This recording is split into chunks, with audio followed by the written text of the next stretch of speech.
नमस्कार, India TV देख रहे हैं आप। मैं हूं आपके साथ पवन नारा। ओडिशा के बालासोर में हुई ट्रेन दुर्घटना के बाद प्रधानमंत्री एक्शन में आ गए हैं।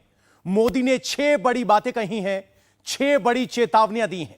मोदी ने बिना लाग लपेट के कहा कि हादसा गंभीर है, जांच में कोई कमी नहीं छोड़ी जाएगी। मोदी सरकार इस घटना की तरह तह तक जाएगी।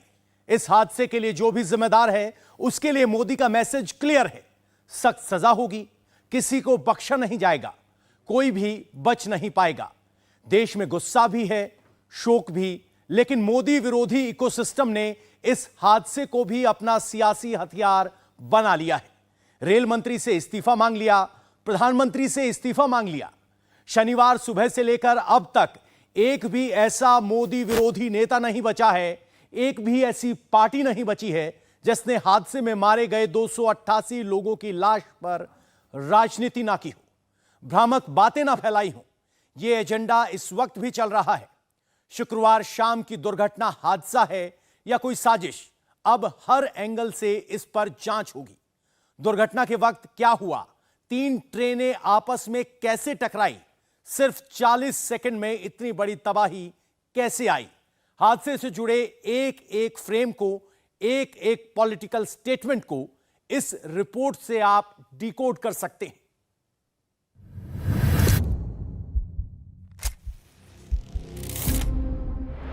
मोदी सरकार के 9 साल के सबसे बड़े हादसे पर प्रधानमंत्री को क्या बताया गया, मोदी को कौन सा नक्शा दिखाया गया,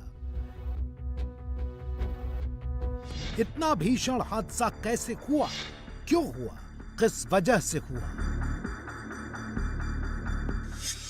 इसे लेकर मोदी को हादसे का कौन सा एग्जैक्ट मैप दिखाया गया। हादसे वाली जगह से मोदी ने किसे फोन मिलाया, 5 मिनट तक प्रधानमंत्री की किससे बात हुई, मोदी ने फोन डिस्कनेक्ट किया। 2 मिनट के बाद मोदी को एक बार फिर फोन थमाया गया। इस बार किसका कॉल कनेक्ट किया गया, मोदी ने अब की बार किसके साथ क्या डिस्कस किया। घटना वाली जगह पर मोदी थे, रेल मंत्री थे अश्वनी वैष्णव, पीएम को मिनट टू मिनट की डिटेल ब्रीफिंग दे रहे थे। मोदी पास खड़े ऑफिसर से खुद भी घटना से जुड़ी एक एक डिटेल नोट कर रहे थे।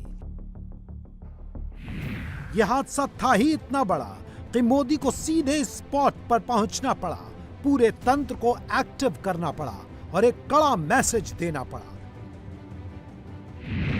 सरकार के लिए यह घटना अत्यंत गंभीर है। हर प्रकार की जांच के निर्देश दिए गए हैं और जो भी दोषी पाया जाएगा उसको सख्त से सख्त सजा हो, उसे बख्शा नहीं जाएगा। मुझे पूरा विश्वास है कि हम इन घटनाओं से भी बहुत कुछ सीखेंगे और अपनी व्यवस्थाओं को भी और जितना नागरिकों की रक्षा को प्राथमिकता देते हुए आगे बढ़ाएंगे। दुख की घड़ी है, हम सब प्रार्थना करें इन परिजनों के लिए।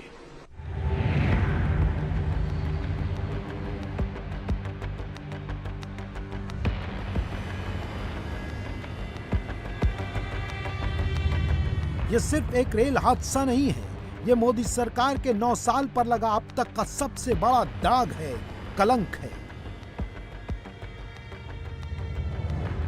3 ट्रेनें टकराई, करीब 350 लोगों ने जान गंवाई। चारों तरफ चीख पुकार, अफरा तफरी, किसी का भाई, किसी की बहन, किसी की माँ, किसी के पिता। मैं कलकत्ता जाने वाला था, हम लोग 7 आदमी आया, मेरे भाई एक चला गया, मेरे चाचा का लड़का ही है, वो सब बीमार है अभी तक। इसका पेपर लेना है, पेपर मेरे पास है। सिर्फ 30 से 40 सेकंड के अंदर सब तबाह हो गया। सवाल उठ रहे हैं कि ये लापरवाही थी या कोई साजिश। कोरोमंडल एक्सप्रेस खुद ब खुद डिरेल हुई या फिर किसी साजिश ने इसे डिरेल कर दिया। हम एक एक करके सारे सवालों का जवाब आपको देंगे, मगर उससे पहले यह समझना जरूरी है कि इस पूरे हादसे पर मोदी को क्या फर्स्ट हैंड इंफॉर्मेशन दी गई। ओडिशा के बालासोर में आने से पहले प्रधानमंत्री ने दिल्ली में अपने कमांड रूम में एक हाई लेवल मीटिंग की और इसी मीटिंग में मोदी को एक नक्शा दिखाया गया।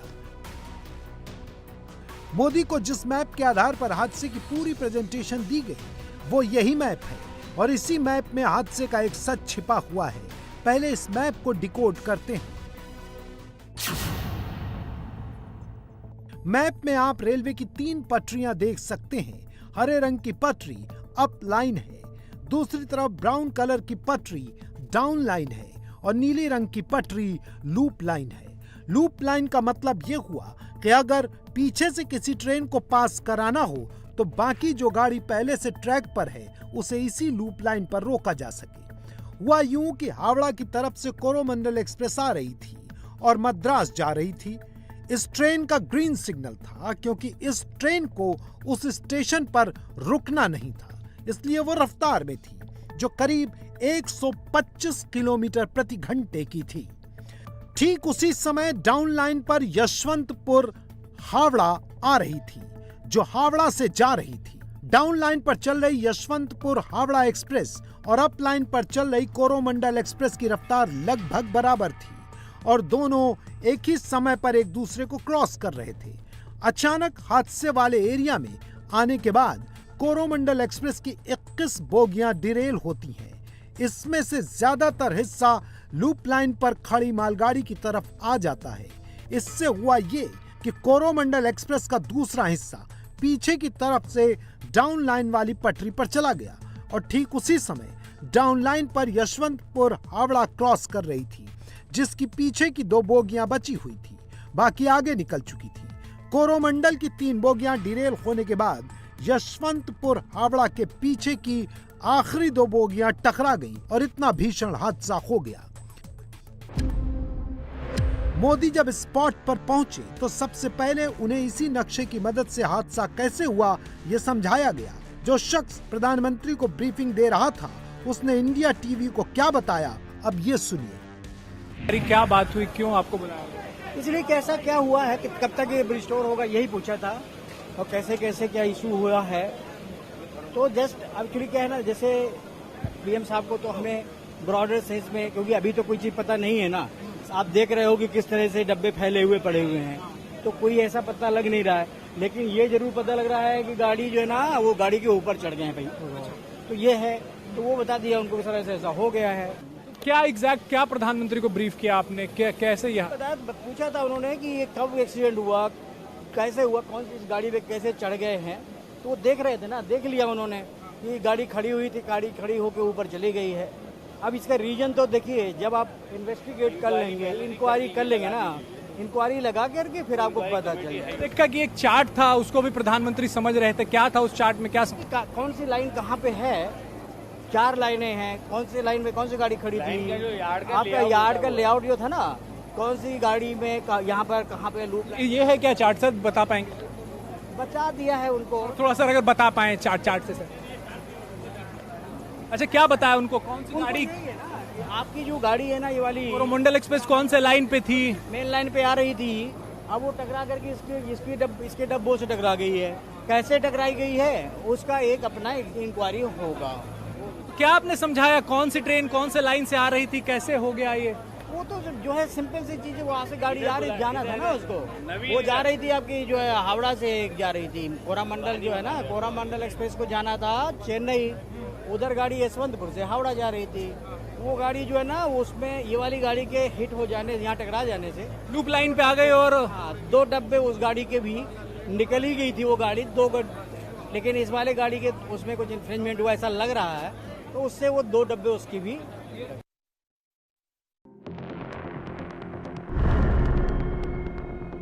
अप लाइन पर तेज रफ्तार से आ रही कोरोमंडल एक्सप्रेस जब सबसे पहले डिरेल हुई तो लूप लाइन पर खड़ी मालगाड़ी पर उसका कितना गहरा और तेज इंपैक्ट पड़ा, यह आप इन तस्वीरों को देखकर समझ सकते हैं। कोरोमंडल एक्सप्रेस का इंजन सीधे मालगाड़ी के ऊपर चढ़ गया।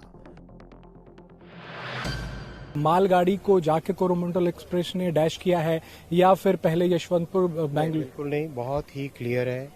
एक एक्सीडेंट है जो कि कोरोमंडल एक्सप्रेस अपने जो पॉइंट है उस पॉइंट से लूप लाइन के अंदर गई है और जो वहाँ पे खड़ी थी मालगाड़ी उसको डैश किया है। बाकी सब कुछ जो कुछ है कॉन्सिक्वेंशियल, यानी एक पॉइंट ऑफ फॉल्ट है जिसकी इंक्वायरी होगी। इतनी स्पीड में थी सर कि हम देख रहे हैं कि जो इंजन है वो मालगाड़ी के ऊपर चढ़ गया है। वो ये इंक्वायरी का कारण है। एक आखिरी सवाल ये है सर कि विपक्षी पार्टियां सर वो मांग कर रही हैं कि पहले ऐसे हादसे होते थे तो रेल मंत्री इस्तीफा दे दिया करते थे। अभी सारा फोकस करना चाहिए रेस्क्यू और रेस्टोरेशन पे। इतना बड़ा भीषण हादसा देश के इतिहास में सबसे बड़ी रेल त्रासदी से कहा जा रहा है। ये दुर्घटना बहुत अकल्पनीय है। ये भगवान नहीं चाहते तो अच्छा होता और इसमें हम सब दुखित है, बहुत मर्माहत हैं। विशेष करके जिन लोगों की जान गई उनकी प्रति हमारा समवेदना है कि मैं भी बहुत दुखी हूँ, लेकिन ये घटना क्यों हुई, कैसा हुई, उसको रेलवे की इंक्वायरी के बाद पता चला। विपक्ष एक सवाल उठा रहा है कि कवच सिस्टम की बात होती थी तो यहाँ पर कहाँ गया कवच सिस्टम? ये लगातार विपक्ष बातें कर रहा है, रेल मंत्री का इस्तीफा मांगा जा रहा है, कैसे रिएक्ट करेंगे? हो जाने दीजिए, इंक्वायरी हो जाने दीजिए। ठीक है। हादसे के वक्त इंपैक्ट की इंटेंसिटी इतनी तेज थी कि सिर्फ 30 से 40 सेकंड के भीतर लाशों का अंबार लग गया। 900 से ज्यादा लोग घायल हो गए और कैजुअलिटी बढ़ भी सकती है। मोदी अच्छी तरह जानते हैं कि यह उनके 9 साल के कार्यकाल का अब तक का सबसे भीषण हादसा है। इसलिए वो न सिर्फ सारे एंगेजमेंट छोड़कर सीधे स्पॉट पर पहुंचे, बल्कि हादसे वाली जगह से ही कैबिनेट सेक्रेटरी और हेल्थ मिनिस्टर को फोन करके हर संभव मदद करने का ऑर्डर दे डाला। असह्य वेदना मैं अनुभव कर रहा हूं और अनेक राज्यों के नागरिक इस यात्रा में कुछ न कुछ उन्होंने गंवाया है। जिन लोगों ने अपना जीवन खोया है, ये बहुत बड़ा दर्दनाक और वेदना से भी परे मन को विचलित करने वाला। जिन परिवारजनों को इंजरी हुई है उनके लिए भी सरकार उनके उत्तम स्वास्थ्य के लिए कोई कोर कसर नहीं छोड़ेगी। जो परिजन हमने खोए हैं वो तो वापस नहीं ले पाएंगे, लेकिन सरकार उनके दुख में, उन परिजनों के दुख में उनके साथ है। मोदी के पॉलिटिकल विरोधी ऐसे ही मौकों की तलाश में बैठे थे। तभी तो शुक्रवार शाम को हादसा हुआ और शनिवार सुबह से लाशों पर राजनीति करने वाला गैंग एक्टिव हो गया। एक ऐसा वक्त जब पूरा देश शोक में डूबा है, उस वक्त भी कांग्रेस का इकोसिस्टम मोदी ऐसा है, मोदी वैसा है, यही टेप ऑन करके बैठा है। प्रधानमंत्री जब हादसे वाले स्पॉट पर पहुंचे तो कांग्रेस समर्थकों ने अनाप शनाप लिखना शुरू कर दिया। रेल मंत्री जब पटरियों पर पहुंचे तो कांग्रेस के हैंडल से इसे पीआर एक्सरसाइज साबित करने में जुट गए। कांग्रेस के आईएनसी टीवी के ऑफिशियल हैंडल से नॉन स्टॉप दुष्प्रचार किया गया। प्रचार प्रचार प्रचार वाला ताना मारा गया। इस इकोसिस्टम ने शनिवार दोपहर तक रेल मंत्री इस्तीफा दो का ट्रेंड चलाया। रेल मंत्री रात को क्यों नहीं पहुंचे, दिन के उजाले में क्यों पहुंचे, यह लिख लिख कर एजेंडा चलाया। वंदे भारत को इवेंट बताकर मोदी और रेल मंत्री अश्वनी वैष्णव पर इवेंटबाजी का आरोप लगाया। प्रधानमंत्री मोदी की नैतिकता पर सवाल उठाया। कांग्रेस से जुड़ा ऐसा एक हैंडल नहीं था जिसने इस दुखद हादसे का सारा ठीकरा मोदी पर फोड़ने के लिए एजेंडा न चलाया हो। मोदी के सारे दुश्मनों की लाइन एक जैसी ही थी, फिर चाहे वो केजरीवाल हो या कोई और? क्या भारत की सरकार, क्या मोदी जी की सरकार सिर्फ ये आदरणीय नरेंद्र मोदी जी हर राज्य के अंदर जाके वंदे भारत ट्रेन को हरी झंडी दिखा के प्रचार प्रसार लूटते रहेंगे? खाली एक वाहवाही लूटने के लिए ट्रेन पे ट्रेन, बहुत सारी स्पीडी ट्रेन, इतनी गति की ट्रेन हम चला रहे हैं। भाई आप सैकड़ों किलोमीटर की गति की ट्रेन चलाइए, लेकिन उसके लिए क्या ट्रैक आपके ठीक हैं? ये साफ तौर पे दिख रहा है कि खाली आप वंदे भारत ट्रेन जो कुछ चंद अमीर लोगों के लिए, पैसे वालों के लिए है, उसको चलाकर आप वाहवाही तो लूटते हैं, लेकिन जो आम इंसान के लिए जो ट्रेन चल रही है, जो रेल की पटरियां है, उसको सुधारने के लिए आप कोई काम नहीं कर रहे। हादसे के बाद ही मोदी ने अपने सारे कार्यक्रम छोड़कर कमांड रूम को एक्टिव कर दिया। पहले दिल्ली में एक अपडेट लिया, मुंबई गोवा वंदे भारत के इनॉग्रेशन को हॉल्ट किया, फिर स्पॉट पर जाकर मिनट टू मिनट की डिटेल इकट्ठा की। लेकिन मोदी विरोधी इकोसिस्टम ने क्या फैलाया? उन्होंने ये झूठा नैरेटिव बनाया कि मोदी तो हादसे के बाद भी वंदे भारत को हरी झंडी दिखाने निकल पड़े। बीजेपी ने हादसे के बाद अपने सारे कार्यक्रम रद्द कर दिए, लेकिन पप्पू यादव ने लिखा, मोदी सरकार के मंत्री अभी भी 9 साल का जश्न मना रहे हैं। यानी शुरुआत रेल मंत्री को टारगेट करने से हुई थी और शनिवार दोपहर बाद सीधे मोदी पर टारगेटेड अटैक शुरू हो गया।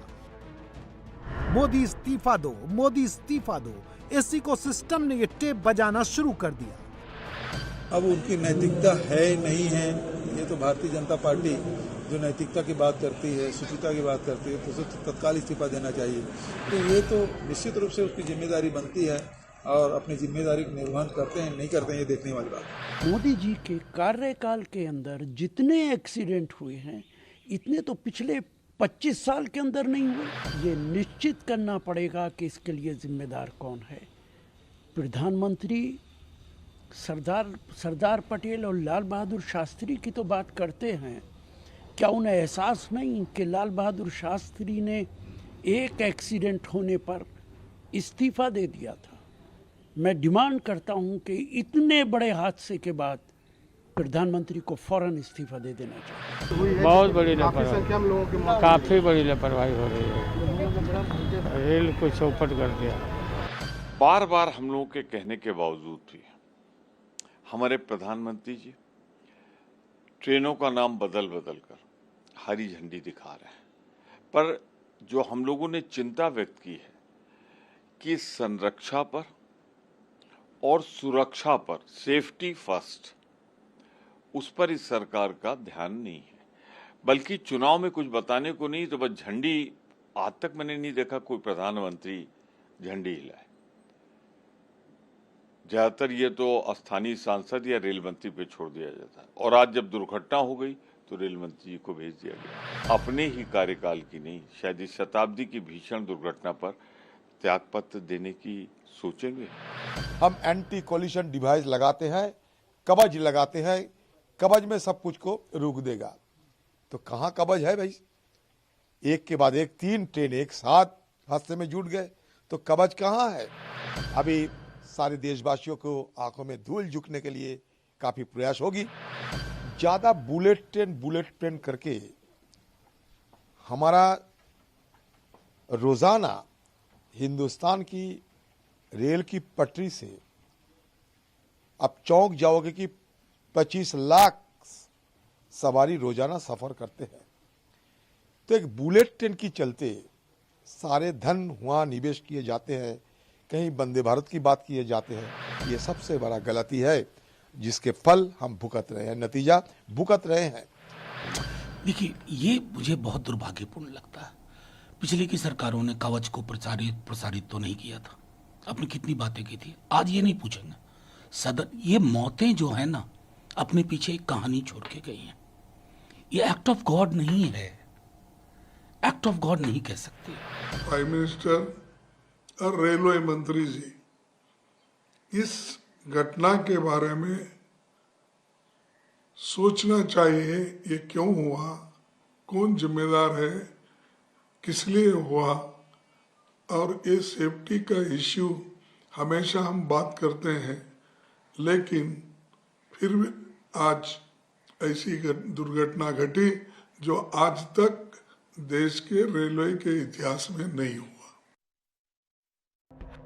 मोदी से नफरत के चक्कर में जो विरोधी एक दुखद हादसे के बाद लाशों पर राजनीति कर रहे हैं, मोदी से इस्तीफा मांग रहे हैं, वो देश से कुछ फैक्ट्स छिपा रहे हैं।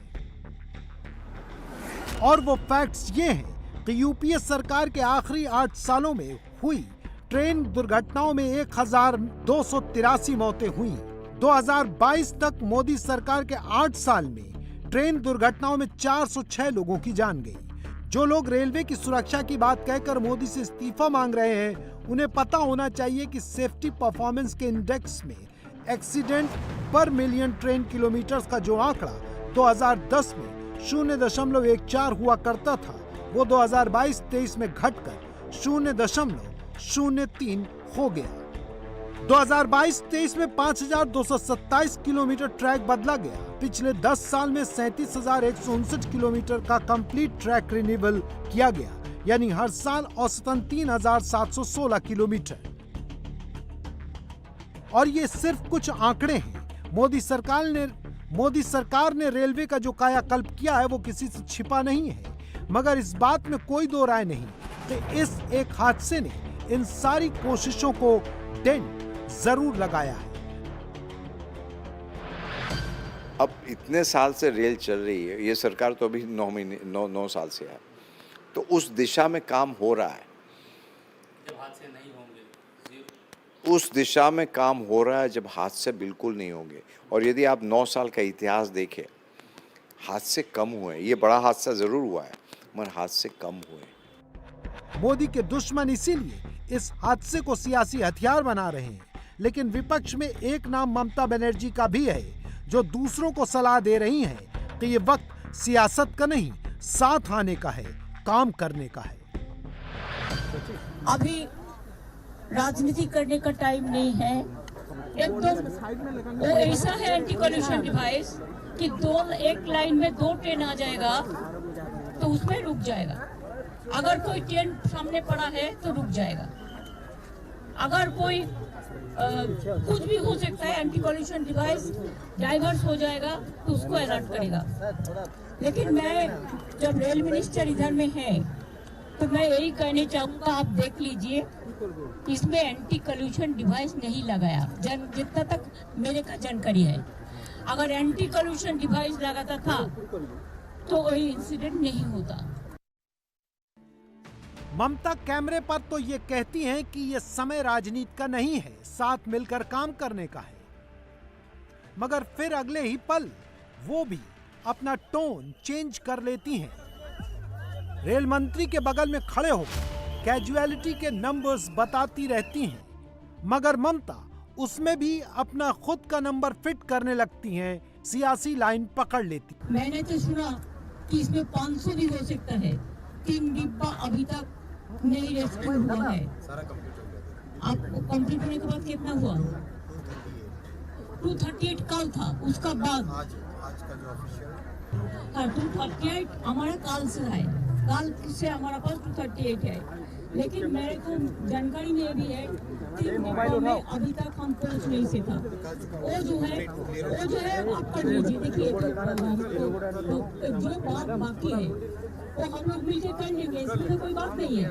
We want full transparency. This is not the time to do politics. This is the time to focus our entire energy. Also demanded your resignation, which is absolutely fine. My point is, this is the time to fully focus on making sure that the complete restoration happens in the earliest possible time. वैसे rail मंत्री को घेरने के लिए शनिवार को कवच वाला एजेंडा भी चलाया गया। मोदी ने भारतीय रेलवे का कवच तो बनाया, लेकिन वो कवच शुक्रवार के रेल हादसे में काम नहीं आया, ये तक फैलाया गया। आप किसी की टाइमलाइन खंगाल लीजिए, कुछ मिले न मिले, कवच जरूर मिल जाएगा। किसी ने कवच के वजूद पर सवाल खड़ा किया, किसी ने रेल मंत्री की कवच की ट्रायल वाली इमेज फिट करके देश को बर्बाद कर दिया, ये नैरेटिव बनाया। कहां था कवच? क्यों नहीं काम आया कवच? कवच में भी कांड हो गया। मोदी ने सब तबाह कर दिया। ऐसे ऐसे शब्द लिखे। कांग्रेस, आरजेडी, अखिलेश या फिर कोई और, देश के चारों कोनों में मोदी विरोधियों ने प्रधानमंत्री की क्रेडिबिलिटी को टारगेट करने के लिए सेम टू सेम टेक्स्ट फैलाया। मगर ये एजेंडा चलाते वक्त मोदी के किसी भी विरोधी ने ये जहमत नहीं उठाई कि एक बार फैक्ट चेक कर ले, क्योंकि जिस रूट पर यह हादसा हुआ उस रूट पर कवच प्रणाली उपलब्ध ही नहीं है। इसमें जब इंक्वायरी कमेटी होती है ना, तो उनको हर बारीकियों में जाना पड़ता है, जाना चाहिए। हम 2010 का उदाहरण दे रहे थे कि इसी प्रकार का एक दुखद हादसा हुआ था खड़गपुर, बंगाल में, और उस समय शायद गीतांजलि गाड़ी थी, वो भी डीरेल हुई। और जैसे ही डीरेल हुई, एक गुड्स ट्रेन, यहाँ जैसे एक पैसेंजर ट्रेन आई, तुरंत एक गुड्स ट्रेन उसके ऊपर चढ़ गई। मेरे ख्याल से 180 के करीब लोग मारे गए थे, और 8 से 10 महीने रात को उस इलाके में गाड़ी उस ट्रैक में नहीं चली थी। और इंक्वायरी कमीशन का रिपोर्ट था कि यह सैबोटेज था। तो इंक्वायरी कमीशन को हर एंगल देखना चाहिए। मैं ये नहीं कहता हूँ कि ये सैबोटेज है, मगर कोई भी एंगल को आप नकार नहीं सकते हो।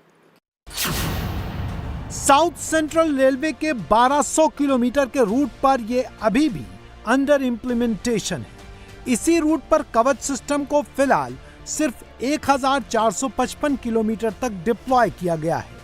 दिल्ली से मुंबई और दिल्ली से हावड़ा के सेक्शन पर 2951 किलोमीटर तक डिप्लॉय करने के लिए टेंडर दे दिया गया है। 24 तक फिनिश करने का टारगेट है, यानी अभी भी इस सिस्टम पर वर्क इन प्रोग्रेस है। रेल मंत्रालय ने पिछले साल कवच टेक्नोलॉजी की टेस्टिंग की थी। रेलवे का दावा है कि इस टेक्नोलॉजी से उसे जीरो एक्सीडेंट के अपने लक्ष्य को हासिल करने में मदद मिलेगी। इसके लिए सिग्नल जंप करने पर ट्रेन खुद ही रुक जाएगी। एक बार लागू होने के बाद इसे पूरे देश में लगाने के लिए प्रति किलोमीटर 50 लाख रुपए खर्च होंगे। अश्वनी वैष्णव ने खुद ट्रेन के इंजन में खड़े होकर इस प्रणाली की टेस्टिंग की थी। कैमरे पर समझाया था कि यह सिस्टम कैसे काम करेगा। एक ऑटोमेटिक ट्रेन प्रोटेक्शन की टेक्नोलॉजी है। इसमें क्या होता है, मान लीजिए 2 ट्रेन्स हैं, दोनों ट्रेन्स अगर सेम ट्रैक पे अगर बाई चांस गलती से भी आ गई तो पास में आती है, उससे पहले कवच उसमें ब्रेक लगाएगा और उनको रोक लेगा। तो एक्सीडेंट की दूसरी ट्रेन जा रही है, तो इस केस में पीछे वाली ट्रेन एक सेफ डिस्टेंस पे रहनी चाहिए। अगर बाई चांस किसी भी कारण से ट्रेन अगर नजदीक आती है तो पीछे वाली ट्रेन में तुरंत कवच उसमें स्पीड कम कर देगा और उसमें ब्रेक लगा देगा। जैसे रेड लाइट है, तो रेड लाइट के पास में जैसे ट्रेन पहुंचे उससे पहले उस ट्रेन का कवच अपने आप उसे स्पीड को कम कर देगा, कम करके उसको रेड लाइट से पहले रोक लेगा। लेकिन जो कवच प्रणाली शुक्रवार को हुई दुर्घटना वाले रूट पर मौजूद ही नहीं थी, उस प्रणाली को लेकर मोदी विरोधी इकोसिस्टम ने झूठ का पहाड़ खड़ा कर दिया। और ये सिर्फ और सिर्फ मोदी और मोदी के मंत्रियों को टारगेट करने के लिए ही हुआ। इंडिया टीवी हर वक्त हर जगह डाउनलोड करने के लिए सर्च करें India TV news Google play store या ऐप स्टोर पर।